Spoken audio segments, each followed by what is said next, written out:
Hello friends, आप सभी का स्वागत है आपके अपने प्यारे से प्लेटफॉर्म लेट्स स्टडी इंडिया में। मैं प्रवीण कुमार श्रीवास्तव आपको बीएससी सेकंड सेम की मैथमेटिक्स पढ़ा रहा हूं, जिसमें हम लोगों ने डिफरेंशियल इक्वेशन पढ़ना स्टार्ट किया हुआ है। हम लोग यूनिट 2 पढ़ रहे हैं, जिसमें linear differential equation with constant coefficient की बात कर रहे हैं। हमने इसमें किसी भी डिफरेंशियल इक्वेशन के कंप्लीट सोल्यूशन को, जिसे complementary function plus particular integral के सम के रूप में लिखते हैं, उसमें हमने कॉम्प्लीमेंट्री फंक्शन निकालना पूरा पढ़ लिया है। वीडियोस चैनल पर ऑलरेडी अपलोडेड है, आप उनको देख के कॉम्प्लीमेंट्री फंक्शन निकालना सीख सकते हैं। पर्टिकुलर इंटीग्रल की सीरीज थोड़ी लंबी चलती है, तो इस पर्टिकुलर इंटीग्रल की सीरीज में हमने 3 टाइप के डिफरेंशियल इक्वेशन, जिसमें पर्टिकुलर मेथड से अलग अलग तरीके से पर्टिकुलर इंटीग्रल निकाले जाते हैं, हमने वो पढ़ लिए हैं। आज हम लोग पढ़ने वाले हैं कोई अलग सा मेथड, जिसमें हम लोग डिफरेंट तरीके के पर्टिकुलर इंटीग्रल कैसे निकाले जाते हैं उनके बारे में डिस्कस करेंगे, जो कि पहले पढ़ाए गए डिफरेंशियल इक्वेशन से ही थोड़े बहुत जुड़े हुए होंगे। तो आइए स्टार्ट करते हैं आज की क्लास को। आज किस तरीके के डिफरेंशियल इक्वेशन के बारे में हम पढ़ने वाले हैं, तो वो हमारा डिफरेंशियल इक्वेशन क्या होने वाला है। तो वो डिफरेंशियल इक्वेशन, जैसा कि ऑलरेडी हमने केस 1 में डिस्कस किया हुआ है, कि केस 1 का जो पर्टिकुलर इंटीग्रल था, केस 1 का था, उसमें क्यों जो होता था वो e⁻ax के फॉर्म का होता था। जो केस सेकंड आया हुआ था, उस केस सेकंड में हमारा क्यों था वो sin ax या फिर cos ऑफ ax का फंक्शन हुआ करता था। थर्ड वाले केस में क्या हुआ, तीसरे केस में हमने पढ़ा कि जो हमारा क्यों है वो v था। v means function of x, जैसे कि x², x³ x⁻⁴ या फिर x ओनली, ऐसा होता था। तो इस केसेस के पर्टिकुलर इंटीग्रल हमने निकालने पूरी तरीके से सीख लिए, इसके सवाल भी लगाए गए हैं। ठीक, आई होप क्वेश्चंस आपने भी लगाए होंगे और आपके सारे डाउट्स क्लियर भी होंगे। ठीक, आज हम लोग पढ़ने वाले हैं केस नंबर 4 को पढ़ने वाले हैं, जिसमें जो हमारा क्यों होने वाला है, ये इंपॉर्टेंट केस भी है क्योंकि इससे रिलेटेड क्वेश्चंस एग्जाम में जरूर आते हैं। ठीक, हमारा जो क्यों होने वाला है, क्यों e⁻ax के साथ साथ कोई फंक्शन ऑफ x को अपने साथ लेके आएगा। सोचो, जैसे मैं डिफरेंशियल इक्वेशन लिखूं तो मैं फंक्शन ऑफ d तो लिखूंगा ही, मैं कॉमन में क्या करता हूं, y कॉमन कर लेता हूं। यहां पे जो फंक्शन आएगा वो e⁻ax के साथ कोई x का फॉर्म होगा, चाहे x होगा, चाहे x² होगा, चाहे x³ होगा, कुछ भी हो, लेकिन e⁻ax के साथ कोई ना कोई नंबर जरूर होगा। अब वो function of x sin ax या cos ax भी हो सकता है। जैसे हमारा डिफरेंशियल इक्वेशन ऐसे भी हो सकता है, f ऑफ d कॉमन में y हो, e⁻ax इंटू x² हो, चाहे ये हो, चाहे वही डिफरेंशियल इक्वेशन इस फॉर्म का हो सकता है कि f ऑफ d बाहर y हो, e⁻ax उसके साथ साथ sin ax, चाहे फिर क्या हो, cos ऑफ ax। इस फॉर्म का हमारा RHS बन सकता है। तो RHS जब इस फॉर्म का आ जाएगा तो उस डिफरेंशियल इक्वेशन में पर्टिकुलर इंटीग्रल सॉल्व कैसे किया जाएगा, तो वो समझने के लिए आपको सीखना पड़ेगा किसी क्वेश्चन के थ्रू कि पर्टिकुलर इंटीग्रल उस केस में हम निकालते कैसे हैं। ठीक, तो आइए इस क्लास को स्टार्ट करते हैं, देखते हैं कि इस टाइप के पर्टिकुलर इंटीग्रल जब हमें सॉल्व करने पड़ते हैं तो हम RHS के साथ कैसे डील करते हैं। ठीक, तो आइए स्टार्ट करते हैं किसी क्वेश्चन के साथ। ठीक, तो क्वेश्चन नंबर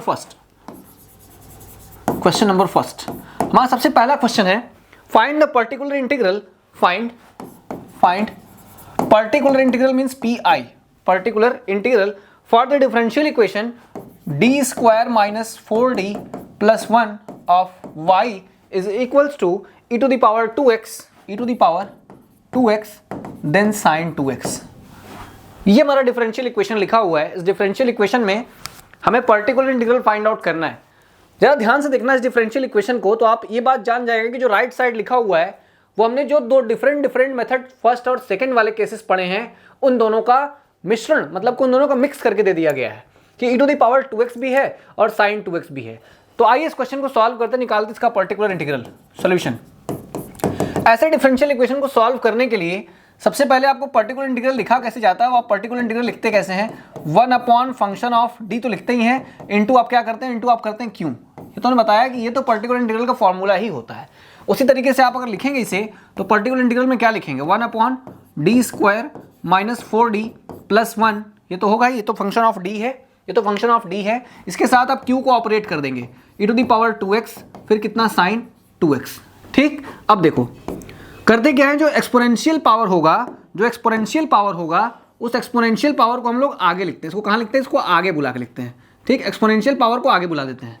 अगर एक्सपोनेंशियल पावर आगे आ जाएगा तो बन जाएगा e⁻2x 1 कितना हो जाएगा, d प्लस 2, देखो यहाँ d² माइनस 4d प्लस 1, और यहाँ कितना हो गया, यहाँ हो गया हमारा sin ax या sin 2x लिखा हुआ है, sin 2x।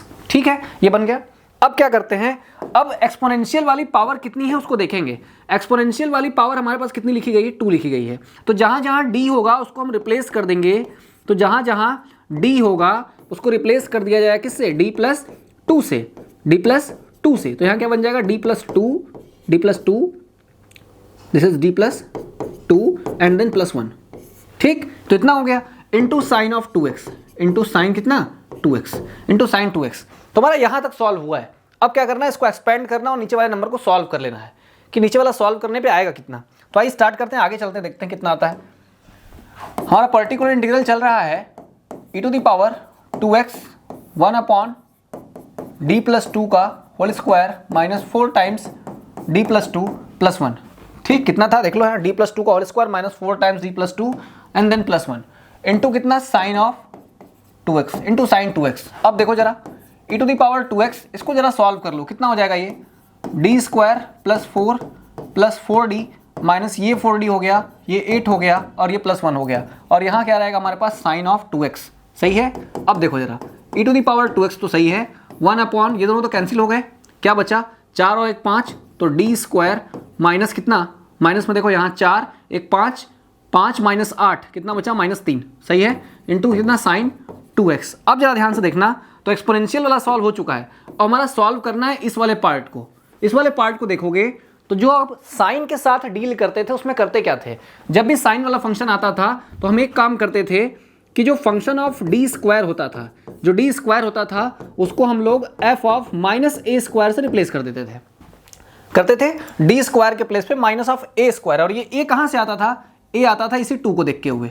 ठीक, जो साइन में रहता था उसी से हम माइनस ए स्क्वायर बनाते थे और माइनस ऑफ ए स्क्वायर को डी स्क्वायर के प्लेस पे रख देते थे। तो कितनी वैल्यू निकल के आएगी जरा देखो, e to the power 2x 1 upon, यहाँ तो 2 है, 2 का अगर करेंगे आप 2 का स्क्वायर माइनस कितना आ जाएगा, माइनस ऑफ 4। तो यहाँ डी स्क्वायर को रिप्लेस कर देंगे माइनस 4 से, माइनस 3 से। ठीक है, और यहाँ कितना हो गया, साइन ऑफ 2x, कितना हो गया, साइन ऑफ 2x। सही है, साइन 2x कितना बनेगा जरा देखो, माइनस 4 माइनस 3 माइनस 7, तो माइनस 1/7 तो आगे हो गया, e to the power 2x हो गया और यहाँ कितना हो गया, साइन 2x। तो ये हमारे गिवन डिफरेंशियल इक्वेशन का क्या हो जाएगा, पर्टिकुलर इंटीग्रल। ये हमारे गिवन डिफरेंशियल इक्वेशन का पर्टिकुलर इंटीग्रल होगा। तो इस तरीके से हम लोग पर्टिकुलर इंटीग्रल, जब दूसरे तरीके के डिफरेंशियल इक्वेशन जब इस फॉर्म के हमें क्यू मिल जाए, जो हमारा ये क्यू इस तरीके का हो, जो कि हमारा पार्ट 4 था। ठीक, ये पार्ट क्या है, 4, मतलब चौथे टाइप का डिफरेंशियल इक्वेशन इस तरीके का पूछ सकता है। ठीक, तो इसको हम लोग इस तरीके से सॉल्व करते हैं। ई वाले पावर को आगे लिखते हैं, साइन 2x छोड़ देते हैं, ई के पावर को देखते हुए डी को रिप्लेस करते हैं डी प्लस 2 से। तो डी प्लस 2 से हमने इसको रिप्लेस कर दिया। तो रिप्लेस करने के बाद देखो हमने उसको सॉल्व किया तो यहाँ बचा। अब साइन वाला फंक्शन कहता है कि जो ए होगा यहाँ पे उसके माइनस ऑफ ए स्क्वायर से डी स्क्वायर को रिप्लेस कर दो, रिप्लेस करके देखा तो पूरा सॉल्व हो गया। तो ये डिफरेंशियल इक्वेशन इस तरीके से सॉल्व करते हैं, पर्टिकुलर इंटीग्रल ऐसे निकलेगा। अगर आपसे इसी का कॉम्प्लीमेंट्री फंक्शन भी पूछता तो आप कंप्लीट सोल्यूशन कैसे लिखते, तो y इज इक्वल टू लिखते कितना, CF प्लस PI। आप इसका कॉम्प्लीमेंट्री फंक्शन निकाल सकते हैं। तो जो भी इसका कॉम्प्लीमेंट्री फंक्शन आया हो उसके साथ साथ हम पर्टिकुलर इंटीग्रल को ऐड कर देंगे, तो ये हमारा हो जाएगा complete solution of the given differential equation. बात समझ गए? ठीक, सिंपल है। बस आपको टॉपिक्स थोड़े क्लियर होने चाहिए कि हमें करना क्या है, और पिछले वाले मेथड से जैसे रिलेटेड है मैंने वैसा बताया, तो हाँ रिलेटेड भी है। ठीक, आइए स्टार्ट कर, दूसरा क्वेश्चन चलते हैं। अंदर क्वेश्चन, एक क्वेश्चन और है, question 2। Solve the differential equation, solve या find the PI, find particular integral, find the particular integral, particular integral of the differential equation. वो डिफरेंशियल इक्वेशन क्या है, D square minus 2d plus 1 of y is equals to x square e to the power कितना 3x। देखो ये दिया हुआ है। अब डिफरेंशियल इक्वेशन ऐसा दिया हुआ है, D square minus 2d plus 1 of y is equal to x square then 3x। हमने बताया था जैसा कि राइट साइड जो दिख रहा है, राइट साइड फंक्शन हो गया ई टू दी पावर x के साथ साथ किसी फंक्शन ऑफ x का। ठीक, इसका मतलब ये कौन सा टाइप हुआ, ये टाइप हुआ पार्ट 4 का। ठीक, ये टाइप हुआ पार्ट 4 का जो हम लोग आज पढ़ रहे हैं। ठीक, इसका सोल्यूशन कैसे लिखोगे, सोल्यूशन, तो इसका पर्टिकुलर इंटीग्रल लिखने के लिए सबसे पहले फॉर्मूला, पर्टिकुलर इंटीग्रल क्या होता है, 1 upon function of D times कितना क्यू। सही है। अब कितना करोगे, 1 upon function of D square minus 2d plus 1, ठीक, इंटू क्यू, क्यू कितना है x square e to the power कितना 3x। सही है।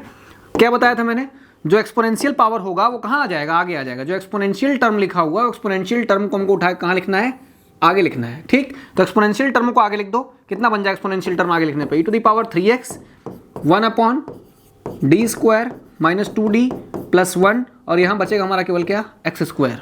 सही है। अब देखो जैसा मैंने बताया कि 3 को देखते हुए d को रिप्लेस कर देते हैं। 3x 1/, यहाँ 3 है तो इसको रिप्लेस करो d + 3 से, स्क्वायर -2d + 3 + 1 इंटू कितना, x²। हमें इसे ही सॉल्व करना है और कहानी थोड़ी आगे बढ़ानी है। इधर ही करते हैं पहले, जरा देखो यहाँ पे सॉल्व करते हैं।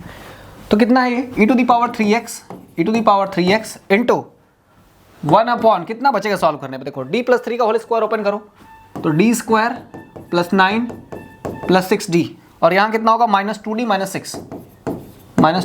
6 और कितना लास्ट में +1 इंटू में कितना है, इंटू में है x²।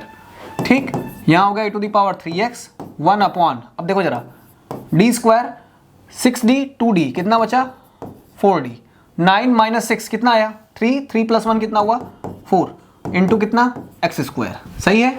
अब देखो अब हमने ये तो सॉल्व कर लिया, यानी एक्सपोनेंशियल वाला पावर सॉल्व हो चुका है, इसकी कहानी खत्म। अब हमें ये वाला पार्ट सॉल्व करना है और ये वाला पार्ट हमने जस्ट इसके पहले वाले वीडियो में कराया हुआ है, केस 3 का पार्ट है जिसमें यहाँ x² होता है।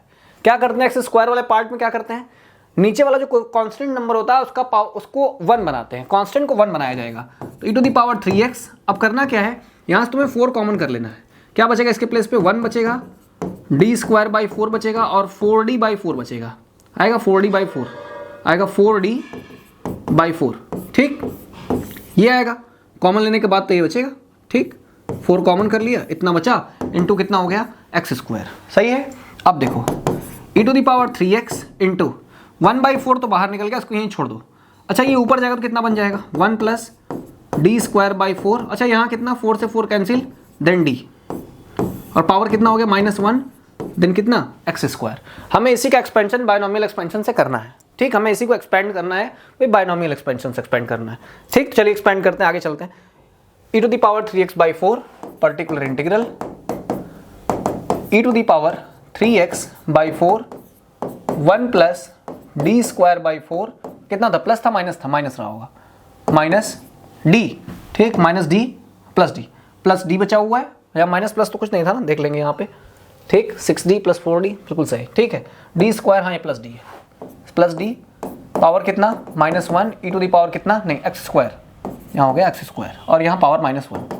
ठीक है, चलो बायनोमियल एक्सपेंशन करते हैं। e⁻3x/4 बायनोमियल एक्सपेंशन में सिंपल याद रखिए, प्लस एक माइनस है तो पहला वाला 1 दूसरा वाला माइनस, पूरा का पूरा फंक्शन लिखो d²/4 प्लस कितना d एंड देन प्लस लगाओ, फिर इसका स्क्वायर कर दो, d²/4 प्लस d का स्क्वायर। ठीक, अगले वाले टर्म लिखने की जरूरत नहीं है क्योंकि आगे चल के फंक्शंस 0 ही बन जाते हैं, तो आगे लिखने वाले जरूरत नहीं है। हालांकि आपने इसके क्वेश्चन लगाया हो तो आप जानते हो मैं क्या कह रहा हूँ।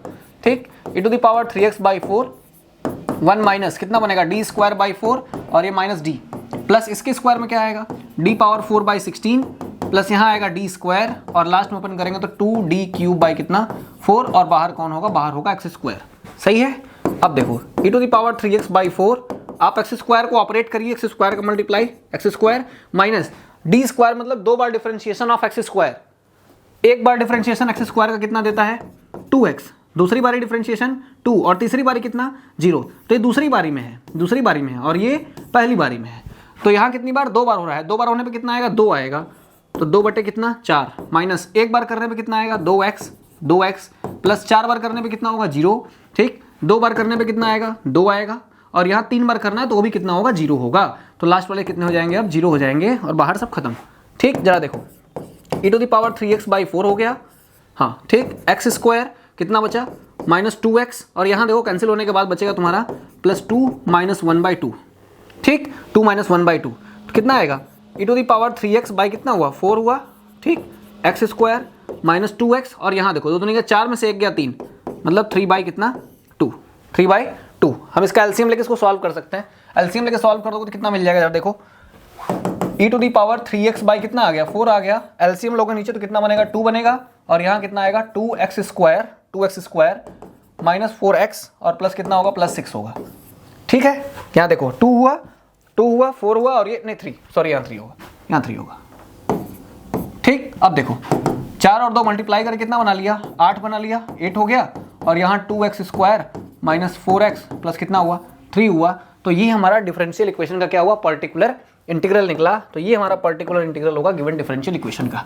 ठीक, ये हमारा आंसर हुआ, दिस इज द आंसर। तो हमें क्वेश्चन क्या दिया गया था, क्वेश्चन दिया गया था, हाँ ये हमारा क्वेश्चन था। इसके लिए हमें पर्टिकुलर इंटीग्रल निकालना था, तो हमने एक्सपोनेंशियल वाले टर्म को यहाँ लिखा, पहले किया, करने के बाद एक्सपोनेंशियल पावर को देखते हुए रिप्लेस करते हैं, रिप्लेस करके सॉल्व करते हैं, सॉल्व करने के बाद जब यहाँ तक बन जाए तो दोबारा डिफरेंशियल इक्वेशन को सॉल्व करने के लिए पर्टिकुलर इंटीग्रल की दूसरी केस लगाते हैं। तो दूसरे वाले केस के थ्रू सॉल्व किया तो हमें कुछ इस तरीके के फॉर्म मिले, जिसमें बायनोमियल एक्सपेंशन करने के बाद ये पर्टिकुलर इंटीग्रल निकल के आया हुआ। तो ये पर्टिकुलर इंटीग्रल है हमारे गिवन डिफरेंशियल इक्वेशन के लिए। बात समझ में आ रही है, सिंपल है, आप नोट करते चलिएगा। साथ में हम लोग इसके एक क्वेश्चन को और ट्राई करेंगे। ठीक, इसका एक क्वेश्चन और ट्राई किया जाएगा जो कि इंपॉर्टेंट क्वेश्चन भी होगा और इसमें कुछ नई चीज़ें सीखने को भी मिलेंगी। ठीक, आइए स्टार्ट कर दूसरा क्वेश्चन। ठीक है, क्वेश्चन थर्ड और इंपॉर्टेंट क्वेश्चन भी है। हमें पर्टिकुलर इंटीग्रल निकालना है, find particular integral for the given differential equation, find P I for D square minus 6d plus 13 of y is equals to 8 e to the power 3x then sine 2x, ये लिखा हुआ है। ठीक, हमें इसके लिए डिफरेंशियल इक्वेशन सॉल्व करना है और पर्टिकुलर इंटीग्रल की वैल्यू निकालनी है। ठीक है, आइए सॉल्व करते हैं। सॉल्यूशन, डिफरेंशियल इक्वेशन सॉल्व करेंगे और पर्टिकुलर इंटीग्रल की वैल्यू निकालेंगे। तो पर्टिकुलर इंटीग्रल होता क्या है, पर्टिकुलर इंटीग्रल होता है 1/f of d then multiplied by कितना, q। सही है, अब देखो तो 1 कितना हो जाएगा, D square minus 6d plus 13 times कितना, q की वैल्यू क्या है तुम्हारे पास, 8 e to the power 3x sine of 2x। सही है, अब देखो हमने बताया कि एक्सपोनेंशियल पावर को कहाँ लिखते हैं, आगे लिखते हैं। ये एक्सपोनेंशियल पावर के साथ है, आगे लेके आओ उसको। तो एक्सपोनेंशियल पावर के साथ आगे आया कितना बन जाएगा, 8 e to the power 3x पूरा आगे आ गया। और 1 कितना बनेगा, D square minus 6d plus 13 और यहाँ कितना हो गया, क्या बचेगा हमारे पास, साइन 2x बचेगा। ठीक है, अब देखो 8 e to the power 3x, हमने कहा ना कि e के पावर को देखते हुए रिप्लेस करते हैं। तो d प्लस 3 का square minus 6 times of d plus 3 और प्लस कितना हो गया, 13 हो गया। और यहाँ कितना हो जाएगा, साइन ऑफ 2x हो गया। सही है, अब d प्लस 3 वाले फैक्टर को सॉल्व करना पड़ेगा।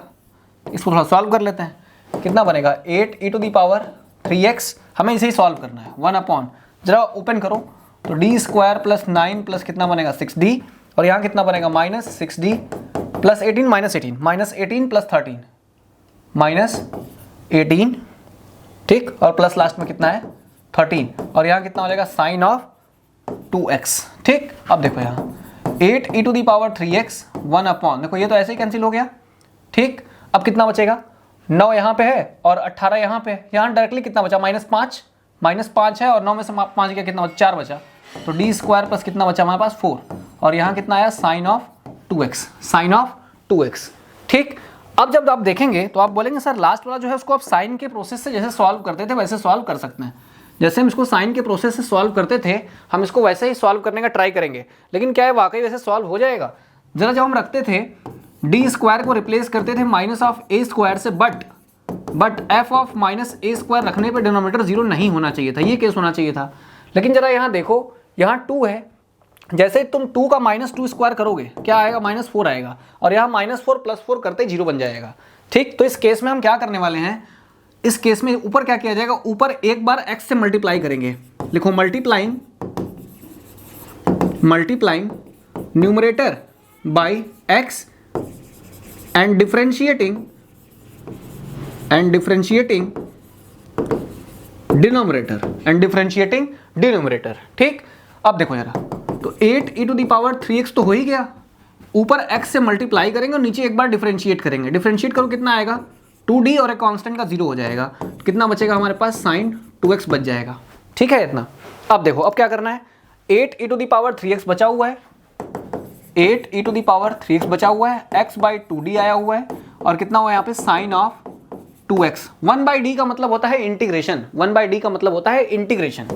तो 8 e to the power 3x into x/2 बाहर हम 1/d मतलब इंटीग्रेशन करेंगे किसका, साइन 2x का। जरा बताओ साइन 2x का इंटीग्रेशन कितना हो जाएगा, साइन 2x का हो जाएगा, इंटीग्रेशन कर रहे हैं तो कितना लिखेंगे कॉस, वो माइनस में, minus cos of 2x by कितना 2। अब जरा देखो सॉल्व करके देख लो क्या क्या आया हो, बस 8x e to the power x कितना हो गया cos 2x, और नीचे नंबर देखो 2 टू कितना हुआ 4 हुआ। ठीक, सॉल्व करोगे कट जाएगा ये, minus 2x e to the power 3x और यहाँ कितना cos of 2x, cos of कितना 2x। तो ये जो आया हुआ ये हमारा पर्टिकुलर इंटीग्रल होगा गिवन क्वेश्चन के लिए। ठीक, ये हमारा रिक्वायर्ड क्या होगा, आंसर होगा, आंसर। तो देखा इस क्वेश्चन में क्या नई चीज़ मिली, नई चीज़ ये मिली कि जब हम इस तरीके के डिफरेंशियल इक्वेशन को सॉल्व करते हैं, पर्टिकुलर इंटीग्रल निकालते हैं, तो कोई केस ऐसा भी आ सकता है जहाँ जीरो बनता हो। तो जब भी साइन के साथ नीचे वाला नंबर जीरो बनता हो तो उस केस में आप क्या करेंगे, ऊपर एक बार x का मल्टीप्लाई करेंगे और एक बार नीचे डिफरेंशिएट करेंगे, multiplying numerator by x and differentiating d, denominator को डिफरेंशिएट कर दिए, एक बार डिफरेंशिएट करने पे ये हुआ और 1 से मल्टीप्लाई करने पे x बन गया, साइन ऑफ 2x। ठीक, हमने आगे फिर क्या किया, साइन ऑफ 2x 1/d का मतलब होता है इंटीग्रेशन, तो x/2 को बाहर निकाल के 1/d का इंटीग्रेशन कर दिया, साइन 2x का इंटीग्रेशन माइनस कॉस 2x/2, और सॉल्व करने के बाद देखा तो ये पर्टिकुलर इंटीग्रल निकला हुआ है। तो हमने इस टाइप के डिफरेंशियल इक्वेशन का पर्टिकुलर इंटीग्रल कैसे निकालते हैं वो भी सीख लिया। ठीक, तो हमने आज जो 3 क्वेश्चन लगाए हैं वो काफ़ी इंपॉर्टेंट क्वेश्चंस भी हैं, एग्जाम के प्रोस्पेक्टस में बहुत इंपॉर्टेंट क्वेश्चंस हैं, इसके बेसिस के क्वेश्चन एग्जाम में पूछे भी जाते हैं। हम लोग आगे टॉपिक मिलेंगे तो किसी नए तरीके के डिफरेंशियल इक्वेशन के बारे में बात करने वाले हैं, और ऐसे ही मिक्स तरीके के जिसमें केस 1, केस 2, केस 3, केस 4 ऐसे सारे क्वेश्चंस जो एक ही डिफरेंशियल इक्वेशन में पूछे जाते हों, इस टाइप के क्वेश्चंस भी लगाने वाले हैं। ठीक, तो मिलते हैं किसी नेक्स्ट टॉपिक में, बात करेंगे आगे पर्टिकुलर इंटीग्रल किसी सीरीज पे, और ढेर सारे क्वेश्चंस लगा के अपनी प्रैक्टिस को हम आगे बढ़ाएंगे। ठीक, टिल देन टेक केयर, पढ़ते रहिए, मस्त रहिए, थैंक यू सो मच।